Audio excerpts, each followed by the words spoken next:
In 1885, a Nebraska homesteader could build a 4-room house in 3 weeks for under $20. The walls were 2 feet thick, held heat in January, and stayed cool in August. The only permit he needed was the patent on the land he had already broken with his own plow. Today, that same house would fail 8 separate building codes, get red tagged by the county, and cost him more in fines than the materials. Your great-grandfather built the home where he raised 6 children.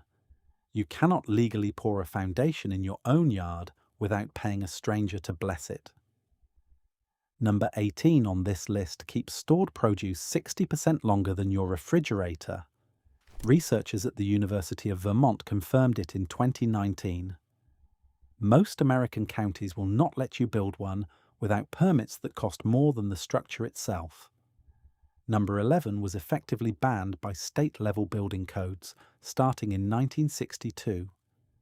The bills were drafted with input from the National Dairy Council and the Refrigeration Industry Council, both of which had direct financial interests in the equipment those bans required. Number 3 is technically still legal. Try finding a county inspector who will sign off on it. These 25 techniques did not disappear because they stopped working. They disappeared because somebody got rich when we forgot them. Hit subscribe before we start. What you are about to learn is not survivalist fantasy. It is American building history. Let us count them down. Number 25.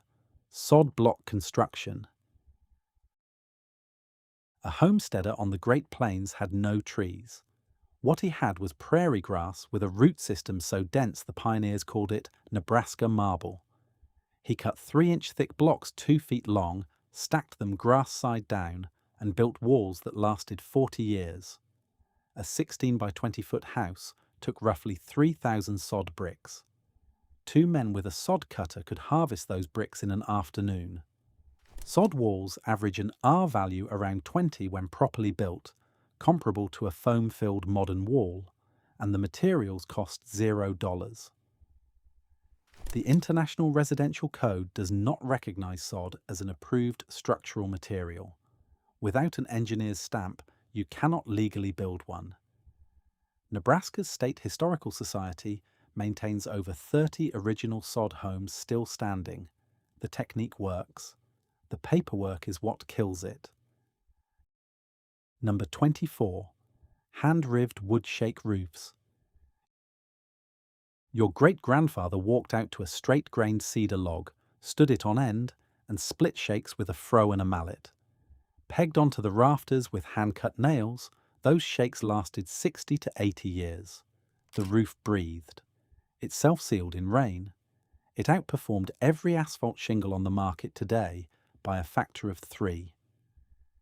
After the firestorms in the Oakland Hills in 1991, California led the country in banning untreated wood shakes in fire-zone counties. Most of the western United States followed by 2005. The bans were genuine fire policy. They were also a windfall for the asphalt shingle industry, which sells you a roof that lasts 20 years and ends up in a landfill. Number 23.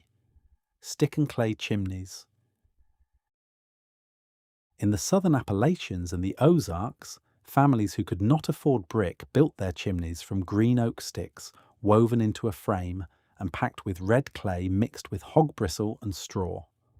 The clay fired itself hard in the heat of the first winter. A properly built cat and clay chimney drew smoke as cleanly as masonry and cost nothing but labour.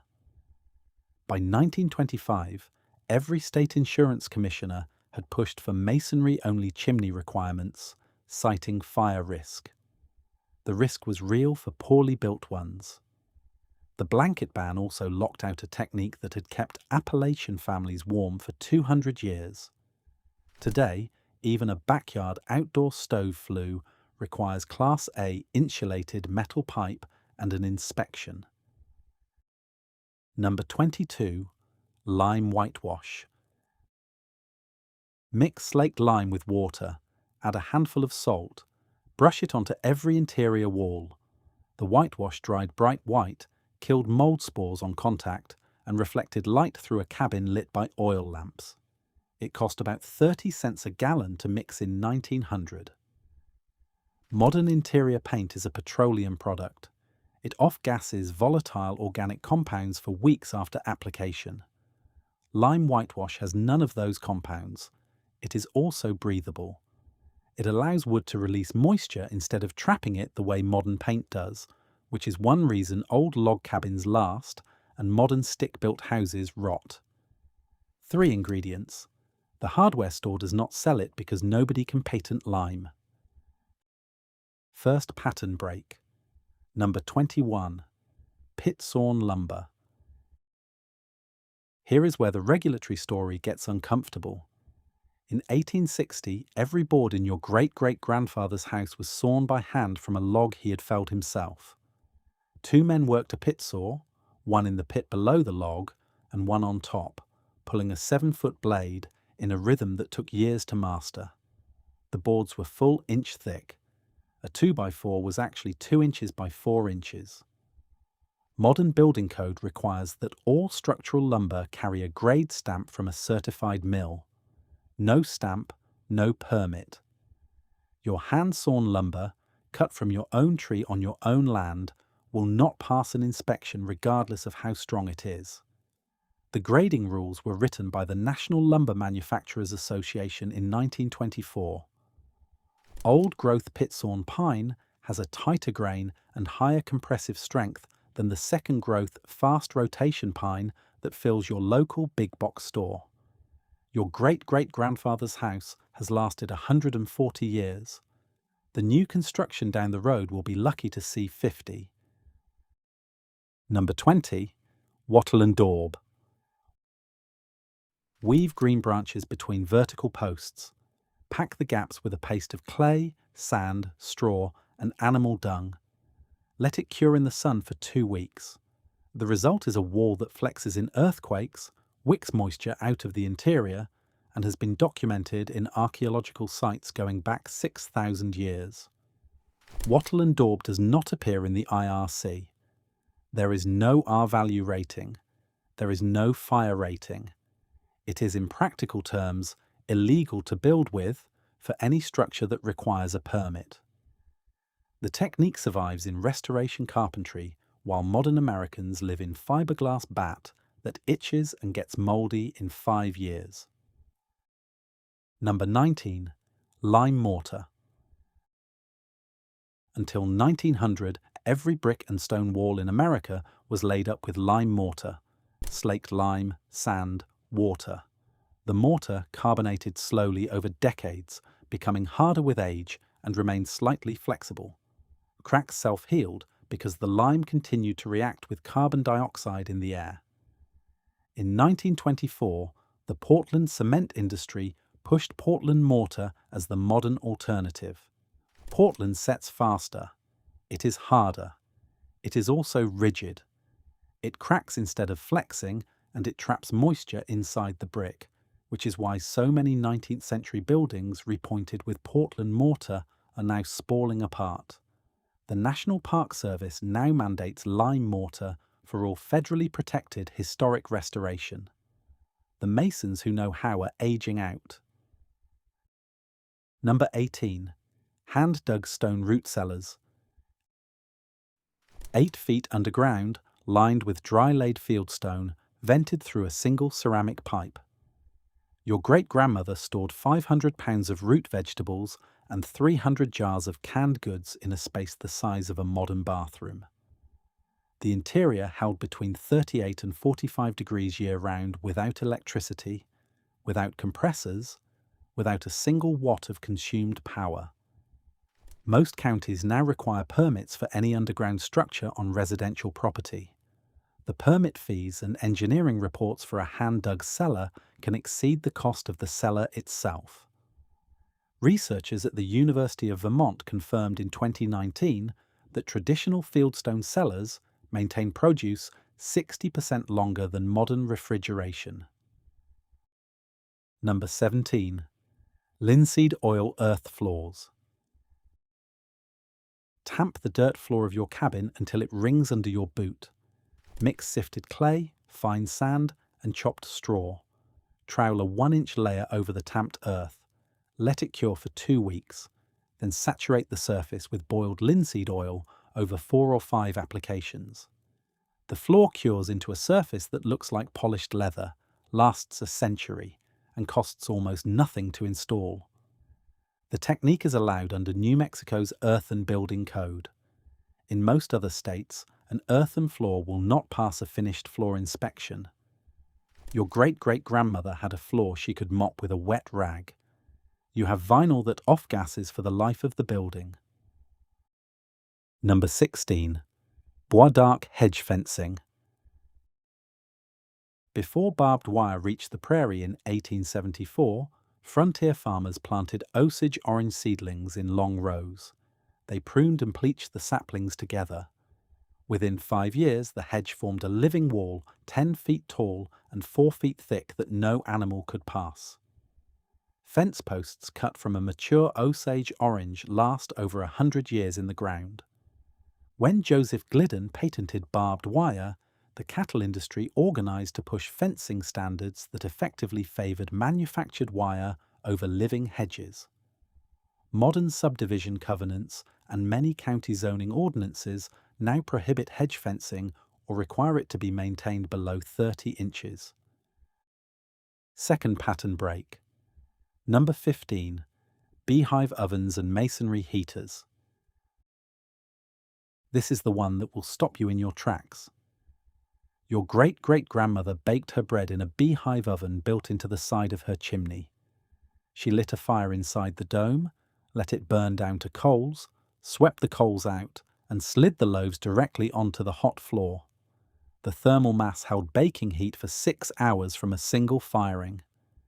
Russian and Finnish masonry heaters take this principle further. 2 tons of stone or brick, a small fire chamber, a serpentine flue. You burn a hot, intense fire for 90 minutes once a day in winter, and the heater radiates warmth for the next 24 hours. The Masonry Heater Association of North America has documented these systems in over 1,000 American homes. They burn 60% less wood than a modern wood stove. They are not in the IRC. Most jurisdictions require a custom-engineered drawing and a permit fee in the thousands. They work better than nearly anything sold at Home Depot.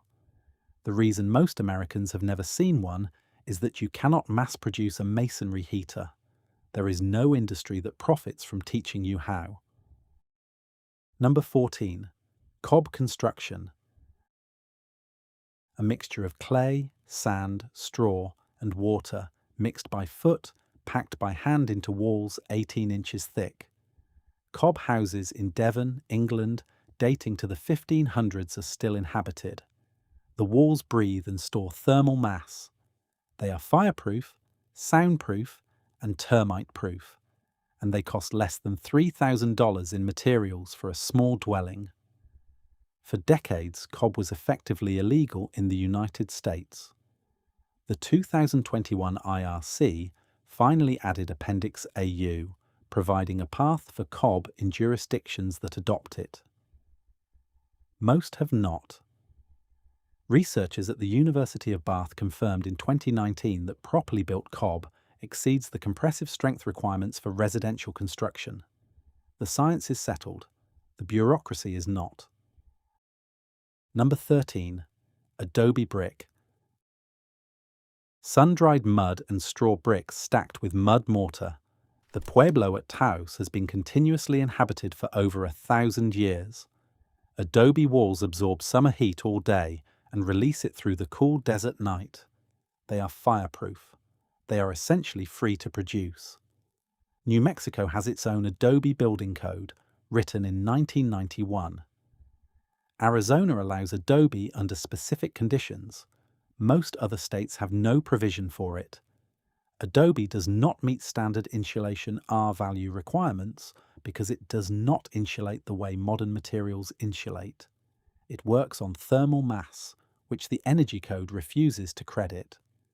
One of the most proven fireproof building methods in human history is essentially restricted to 2 states. Number 12. Hand-dug stone wells with hand pumps. Your great-grandfather identified the water table by watching where willows grew and where the morning fog settled. He dug straight down through clay and gravel until he hit clean water, lined the shaft with dry-laid stone, and capped it with a hand pump. 2 weeks of labour. Clean water for 100 years. Most states now require a licensed well driller for any new well installation. The license requirement, lobbied for in the 1950s by the National Groundwater Association, effectively eliminated the family well. A drilled well today runs $8,000 to $15,000. A hand pump on a hand-dug well runs about $300. In a power outage, your electric submersible pump produces nothing.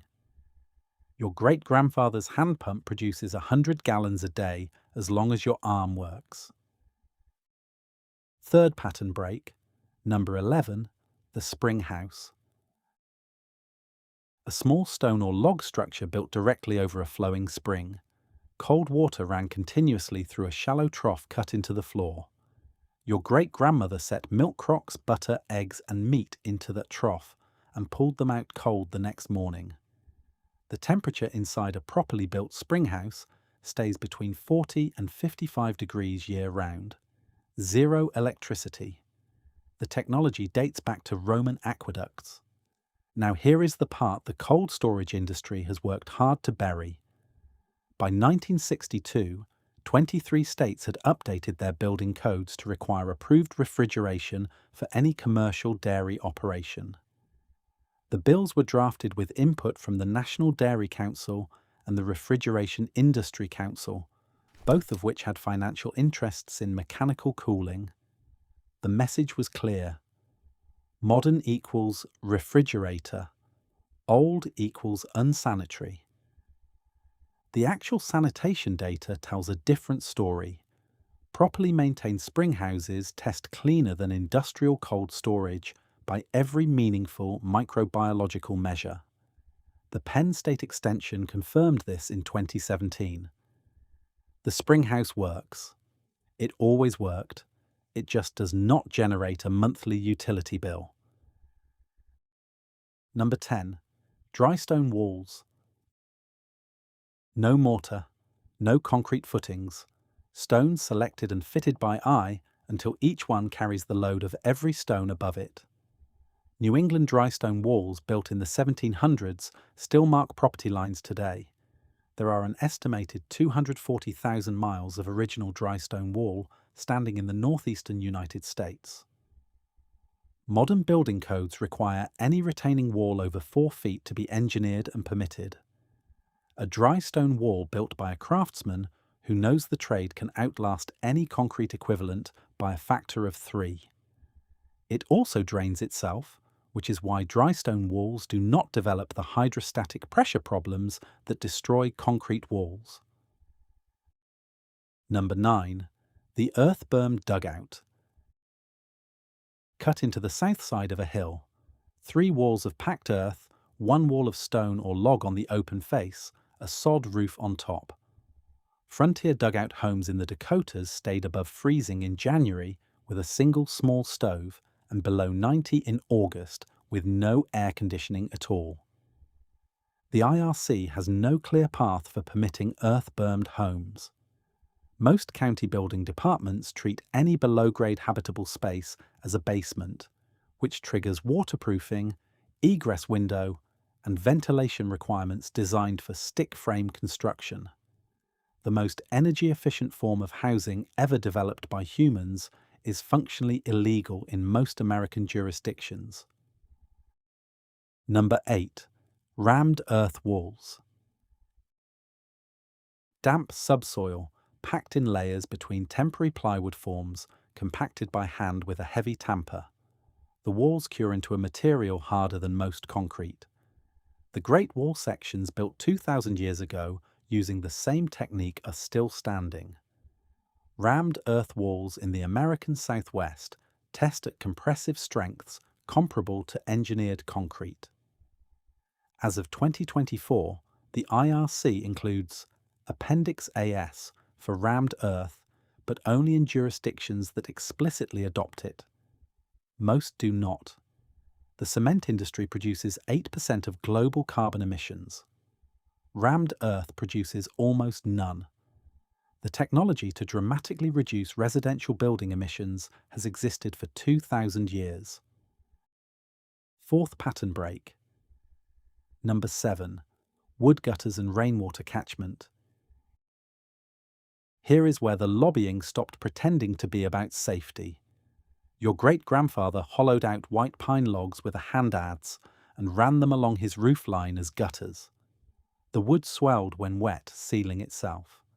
Cedar shingles fed water into those gutters, and downspouts of folded tin carried it into oak barrels at every corner of the house. He caught 15,000 gallons of soft mineral-free water in a year off a 1,000-square-foot roof. Until 2009, the state of Colorado made it illegal to collect rainwater on your own property. The rainwater belonged by statute to downstream water rights holders. Utah followed similar logic. Lobbying from municipal water authorities and agricultural water rights coalitions kept the bans in place for decades. Colorado relaxed the law in 2016. Utah relaxed in 2010. Texas A&M's research found a 40% reduction in outdoor water use for households with proper catchment. The technology is 200 years old. The legal infrastructure built to suppress it is still partially intact. Number 6. The smokehouse. A small stone or log structure with a separate firebox connected by an underground pipe. Cool smoke from smouldering hickory or apple wood preserved hams, bacon slabs, sausages, and fish hung from iron hooks above. A properly cold-smoked ham keeps for over a year at room temperature. Your great-grandfather's smokehouse fed his family from November through October without a single watt of refrigeration. Most counties now require permits for any permanent outbuilding over a certain size. Health departments classify home-smoked meats as uninspected and prohibit their commercial sale. For your own family on your own property, smokehouses remain legal in most rural jurisdictions. Almost no one builds them. The skill is one generation from disappearing entirely. Number 5. Outdoor masonry bake ovens. A freestanding dome of brick or stone built over an insulated foundation. A wood fire burns inside the dome until the masonry reaches 800 degrees. The fire is swept out. The dough goes in. 12 loaves of bread bake on the residual heat alone in roughly 40 minutes.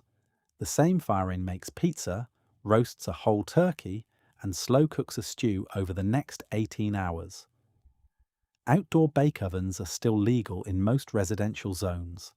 They are also nearly extinct as functional appliances. Modern building codes treat them as accessory structures, often requiring setbacks and fire-resistant construction within 10 feet of any combustible material. In practice, the Suburban Property and the Homeowner Association covenant make actually building one almost impossible. We have collectively replaced a structure that fed a family for centuries with a propane grill that lasts 3 summers. Number 4. Timber frame with mortise and tenon joinery. Heavy oak or pine beams cut to shape with axe and adze. Joints carved by hand. The whole frame held together with wooden pegs called tree nails. Not a single nail or metal fastener in the entire structure. American timber frame barns built in 1820 are still standing across Pennsylvania, Ohio, and Vermont. The frames will outlast any modern stick-built house by a factor of 5. Modern building code does not prohibit timber frame, but the inspection regime makes it expensive. Engineers must stamp every joint. Lumber must be grade stamped. Stick frame, designed for speed and cheap labor in the 1830s, is what every new American suburb is built with today. We chose disposable. Your great-great-grandfather chose permanent. Number 3. Hand-hewn log cabin construction. Drop the trees with an axe, square them with a broad axe and an adze. Notch the corners with a saddle joint or a dovetail. Stack them green and let them shrink into themselves. Fill the gaps with mud, lime and horsehair chinking. The whole structure costs nothing but the trees on your land and the labour of your own hands. Original 1830s log cabins in Kentucky and Tennessee are still inhabited today. The technique remains technically legal in most jurisdictions, but every step now triggers a regulatory hurdle. Felling timber on your own property may require a forestry permit. The lumber is not grade stamped. The chinkin is not a code-recognised envelope material. You can buy a pre-cut factory-shaved log cabin kit and put it up legally for $60,000. You cannot legally build the same structure from your own trees. The technology that built America is now a legal liability. Number 2. The sod roof. Lay a tar-soaked or birch bark waterproof layer over the roof boards. Pile 6 inches of soil on top. Plant grass, clover and wildflowers. The roof becomes a living insulation system that keeps the house cool in summer and warm in winter. Norwegian and Swedish immigrants brought the technique to Minnesota and Wisconsin in the 1860s. A working sod roof regulates interior temperature within a 5-degree band year-round, captures rainwater, and lasts 40 to 60 years. Modern green roof systems, sold as cutting-edge sustainable design, are essentially industrial repackagings of the same idea. A modern green roof installation runs $40 to $50 per square foot. Your great-great-grandfather's version cost the price of the boards underneath.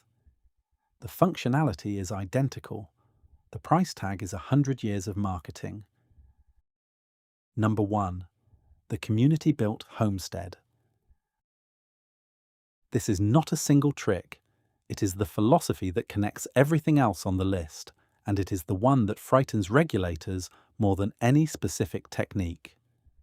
In 1860, a frontier family did not hire a contractor. They held a barn raising. The neighbours arrived at dawn. The men cut and squared the timbers, raised the bents, drove the pegs.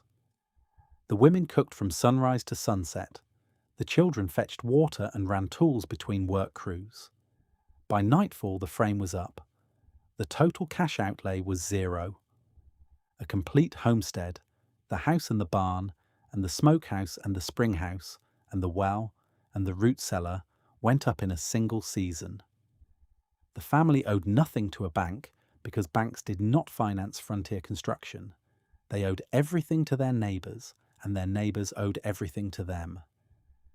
That economy terrified the people who eventually built modern construction regulation. A community that can build its own shelter does not need a 30-year mortgage. It does not need a licensed builder. It does not need any of the apparatus that turns shelter from a human birthright into a financial product. The Amish and the Mennonites still build this way. They build their homes in days, debt-free. The rest of America watches and calls it quaint, never quite asking why we cannot do the same thing. Outro. Here is your challenge. Pick one. Build a stone wall in your yard without mortar. Plant an Osage orange seedling. Mix a batch of lime whitewash. Find the closest timber framing school or cob workshop and sign up for a weekend class. Tell me in the comments which one you are starting with. Tell me if your grandfather or great-grandfather built any of these, because somebody in your family tree knew at least 3 techniques on this list. The knowledge did not die. It went quiet. It got buried under 100 years of code revisions and industry lobbying and a story we got told about progress. Your great-grandfather built the world he lived in. You can start building yours. If this hit something for you, the video on screen right now goes deeper into the survival skills that built America. Click it.